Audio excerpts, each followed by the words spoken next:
የሥላሴን መንበር ቅዱሳን ከበው ክሩቤል በደመና ዙፋኑን ይዘው ድንግልን ከመሃል ሚካኤልን ከፊት አእላፍ መላእክት ሲሰግዱ በፍርሃት እዩት ተመልከቱ የሰማዩን ድምቀት እዩት ተመልከቱ የሰማዩን አባት።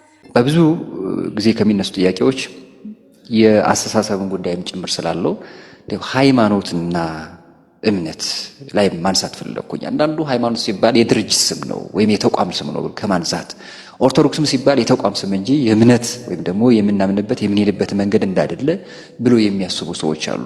ለመሆኑ እምነትና ሃይማኖት ልዩነት ይኖራቸው ይሆን ወይስ ደግሞ ምንድን ናቸው? እስቲ እነዚህን ጉዳይ ብናነሳ አባታችን። እሺ መልካም። በስመ አብ ወወልድ ወመንፈስ ቅዱስ አሐዱ አምላክ። እግዚአብሔር ይስጥልኝ። ሃይማኖትና እምነት የሚለውን ጉዳይ አሁን በተለይ ሳያስቡት በስልጣኔ ሰበብና መጽሐፍ ቅዱስን በግል ወደ መረዳት የተሸጋገሩት ምዕራባውያን ጭምር አሁን በጣም ይቸገሩበታል።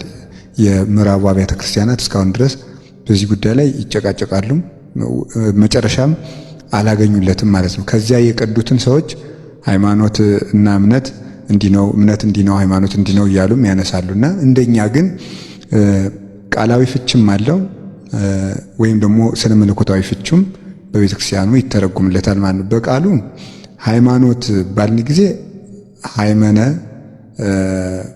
ከሚል ቃል ነው የሚወጣው፣ ከግዕዝ ቃል ሃይማኖት ማመን፣ መታመን የሚል ትርጉም ይኖረዋል ማለት ነው።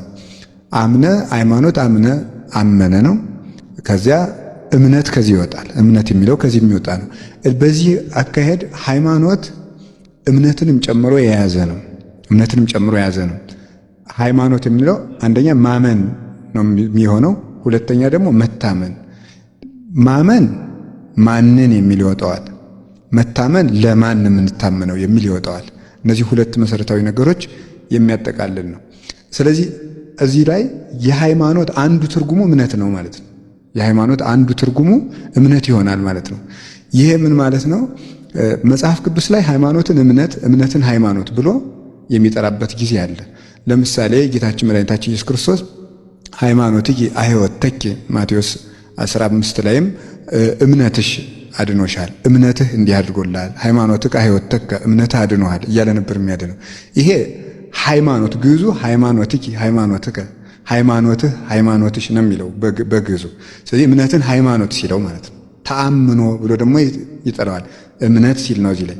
ስለዚህ ሃይማኖትን እምነት ሲለው ሃይማኖትሽ አድኖሻል ሲል እናገኘዋለን።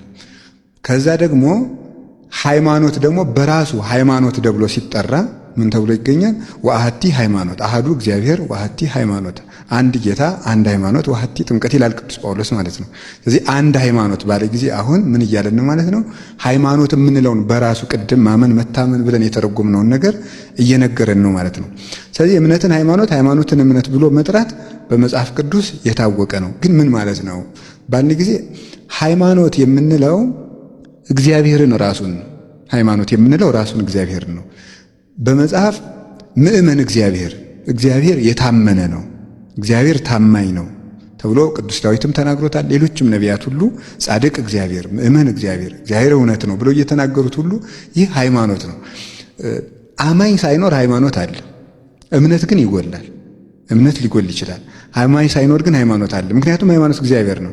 ሃይማኖት ማባብ ተፈጥረት ወሀበ ወልድ ታበጽሕ ወሀበ መንፈስ ቅዱስ ትትፌጸም። ሃይማኖት ምንድን ነው ትለኝ እንደሆነ ሃይማኖት አብን ወላዲ በማለት ትጀመራለች፣ ወደ ወልድ ወላዲነት ታደርሳለች፣ በመንፈስ ቅዱስ ሰራጺነት ትፈጸማለች ብሎ ነው የሚናገረው ማለት ነው። ስለዚህ ሃይማኖት ማለት ምን ማለት ነው ብሎ ቢጠይቅ አንድ ሰው የአብ ወላዲነት፣ የወልድ ተወላዲነት፣ የመንፈስ ቅዱስ ሰራጺነት ወይም የአብ የመንፈስ ቅዱስ የወልድ ፈቃድ፣ የወልድ ስግው መሆን ወይም ደግሞ ሰው መሆን እሱ ሃይማኖት ነው ማለት ነው። ስለዚህ ሃይማኖት የምንለው የሶስቱን ቅድምና ሀለወት፣ አንድ ባሕርይ፣ አንድ ስልጣን፣ አንድ መንግስትና ያ እግዚአብሔር ሀለወት እግዚአብሔር ነው ሃይማኖት ይባላል። ሀለወት እግዚአብሔር ለዚህ ዓለም ሰራይ መጋቢ አለው፣ ስራ ካለ ሰሪ እንዳለ ሁሉ ፍጥረት ካለ ፈጣሪ ያለ ብሎ ያ የምንቀበለው እሱ ሃይማኖት ይባላል። ስለዚህ ምን ይሆናል? ራሱ እግዚአብሔር ሃይማኖት ነው። ራሱ እግዚአብሔር ሃይማኖት ነው። ምክንያቱም የሚያምን ቢጠፋ እግዚአብሔር ራሱን አይክድምና ብሎ ተናግሯል። ራሱ እኛ ባናምነው እንኳን በራሱ የታመነ ሆኖ ይኖራል ይላል ቅዱስ ጳውሎስ። እግዚአብሔር ሃይማኖት ነው። እንዲያውም አንዳንድ ጊዜ እንዲህ ተብሎ ይነሳል። ሃይማኖት በመላእክት ዓለም ተጀመረ የሚል ሐሳብ ነው እሰማለሁ። ይህ ልክ አይደለም። ሃይማኖት ለመላእክት ተገለጠ ነው እንጂ ተጀመረ አይባልም። እግዚአብሔር ነው ሃይማኖት። እግዚአብሔር ሃይማኖት ነው።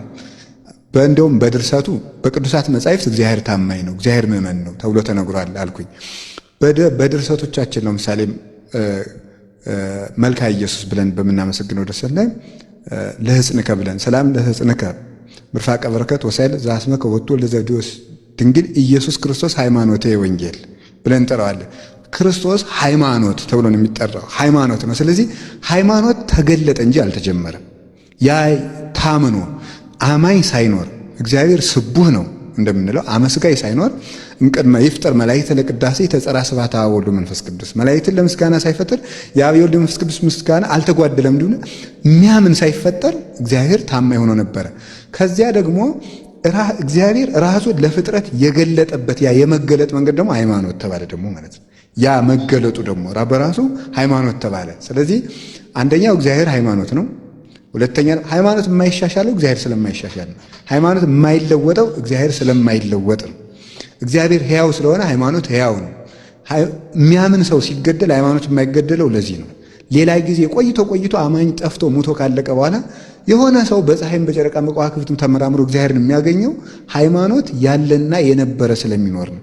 ስለዚህ እግዚአብሔር ለሙሴ ሲነግረው እኔ ያለውና የነበርኩ ነኝ ሲለው ያ ነው ሃይማኖት ማለት። ያ ያለውና የነበረው እግዚአብሔር ሃይማኖት ነው። አሁን ይሄንን ከዛ ወደ እምነት ስናመጣው ሁለት ትርጉም ይኖረዋል። በዚህ ባለው እግዚአብሔር የዚህ ያለውን እግዚአብሔር አንደኛ መኖሩን፣ ሁለተኛ ሙሉ ባህሪውን ለፍጥረት የገለጠውን እግዚአብሔር ባህሪ ያለው ግብረ ባህሪ ያለው ባህሪውን ራሱ ብቻ ነው የሚያውቀው። አልቦ ዘየአምሮ ለአብ ዘየንበለ ወልድ ባሕቲቱ ወአልቦ ዘየአምሮ ለወልድ ዘየንበለ አብ ባሕቲቱ ወለዘፈቀደ ወልድ ይከስት ሎቱ። ማቴዎስ ወንጌል ምዕራፍ 11 ላይ ባለቤቱ እንደነገረን አብን የሚያውቀው ወልድ ነው፣ ወልድን የሚያውቀው አብ ነው ብሎ ተናግሯል።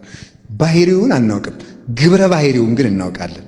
እግዚአብሔር ሁሉን ቻይ ነው፣ እግዚአብሔር አዋቂ ነው። ግን እግዚአብሔር አዋቂ ነው ስንል እግዚአብሔር አዋቂ ብቻ አይደለም፣ ደካማ ቃል ነው። ከአዋቂነትም በላይ ነው እግዚአብሔር ማለት ነው። ከዚህ በላይ እኛ ስለማናውቅ በእኛ ቃል የተገለጠ ነው። ስለዚህ ምን እንላለን? እግዚአብሔር አዋቂ ነው ብለን ዝም ብለን። እግዚአብሔር ንጉሥ ነው። እግዚአብሔር ንጉሥ ብቻ ነው? ንጉሥ ብቻ አይደለም። እኛ የምናውቀው የመጨረሻ የክብር ቃል ይሄን ስለሆነ በዚህ መጠን ግብረ ባህሪውን ገልጦልናል። ስለዚህ እግዚአብሔርን ግብረ ባህሪውን እናምነዋለን፣ ባህሪውን እናምነዋለን፣ መኖሩን እናምነዋለን፣ ከሃሊነቱን እናምነዋለን። ይህ ሃይማኖት ነው። ከዚህ በኋላ በዚህ ከሃሊነት መወከል እምነት ይባላል። ተአምኖ መታመን የሚባለው እምነት የሚባለው በዚህ እምነት በዚህ ከሃሊነት ላይ ትተማመንበታለህ ወይ ትመካበታለህ ወይ? ይህች ናት እምነት የምትባለው። ቅዱስ ዳዊት ይህን ገልጦታል። መዝሙር 107 ቁጥር 11 ላይ እንዲሁ ይለናል፣ ወከንቱ ተአምኖ በሰብ በእግዚአብሔር ንገብር ኃይለ። በሰው መታመን ከንቱ ነው ይላል። በሰው መታመን ይሄ ነው እምነት ያለው። በሰው መተማመን፣ መመካት፣ መወከል ማለት ነው። አማርኛው መጽሐፍ ቅዱስ የሰው ማዳን ከንቱ ነው ይላል። ምንም አይጣለም፣ ችግር የለውም። ስለዚህ በሰው መታመን ከንቱ ይላል። በእግዚአብሔር ንገብር ኃይለ ወውቱ ያሐስሮም ለለ ይሳቅዩነ፣ እሱም የሚያሰቃዩንን ጠላቶቻችንን ያዋርዳቸዋል ብሎ ይናገራል። ስለዚህ ላይ መታመን፣ በሰው መታመን ያለው በሰው ማመን እምነት ናት። ስለዚህ መታመን ማለት እምነት ማለት በእግዚአብሔር ካሊነት ላይ መቆም ነው።